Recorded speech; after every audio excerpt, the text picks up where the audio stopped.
ഇതാണ് ഇവിടുത്തെ ചെറിയൊരു പാർക്ക്. ഇവിടുത്തെ റെസിഡൻസിന് വേണ്ടി മാത്രം പണിത് കൊടുത്തേക്കുന്ന പാർക്കാണിത്. ഇതേപോലെ ഇവിടുത്തെ റെസിഡൻസിന് വേണ്ടി ഓരോ ഏരിയയിലും ഇതേപോലെ ഏരിയ തിരിച്ച് ഇതേപോലെ പാർക്കുകളുണ്ട് പിള്ളേർക്ക് കളിക്കാൻ വേണ്ടിയിട്ട്. അതേപോലെ കുടുംബസമേതം വന്നിരിക്കാൻ വേണ്ടിയിട്ടൊക്കെ ആയിട്ട് എല്ലാവരും നല്ല ഹാപ്പി ആയിട്ട് ഇവിടെ വൈകിട്ട് സമയം ചിലവഴിച്ചിട്ട് കടന്നു പോകുന്നു. ഈ ന്യൂസിലൻഡിൽ ഇതുപോലെ കുട്ടികൾക്ക് വേണ്ടിയിട്ടുള്ള പാർക്കുകൾ അതേപോലെ കാര്യങ്ങളെല്ലാം തന്നെ കുട്ടികൾക്ക് വേണ്ടി ഒരുപാട് കെയറിങ് ആണ് ഈ ന്യൂസിലൻഡ് എന്ന് പറയുന്ന രാജ്യം പ്രൊവൈഡ് ചെയ്യുന്നത്.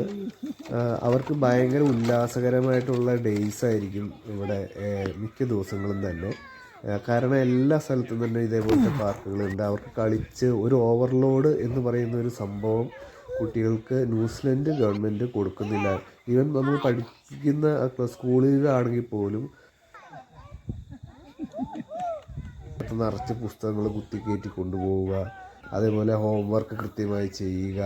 ഹോംവർക്കിൽ കൂടുതലായിട്ട് ഓവർലോഡ് പോലത്തെ ഹോംവർക്കുകൾ അങ്ങനെ കാര്യങ്ങളൊന്നും ന്യൂസിലൻഡിലില്ല. അത്യാവശ്യം ഉള്ള കാര്യങ്ങൾ വേണ്ടി മാത്രം ആണ് കുട്ടികൾക്ക് വേണ്ടിയിട്ട് ഇവർ ചെയ്യുന്നത്. ചെയ്യുന്നതെന്ന് പറഞ്ഞാൽ ഈ പഠനപരമായിട്ടും അതേപോലെ അങ്ങനത്തെ ഓവർ സ്ട്രെസ് ഇല്ല എന്നുള്ളതാണ് വലിയ കാര്യം. ഇതേപോലെ സമയം കിട്ടുമ്പോഴൊക്കെ അവർക്ക് കളിച്ച് രസിക്കാൻ വേണ്ടിയിട്ട് ഇഷ്ടം പോലെ പാർക്കുകളാണ് ഇതേപോലെ.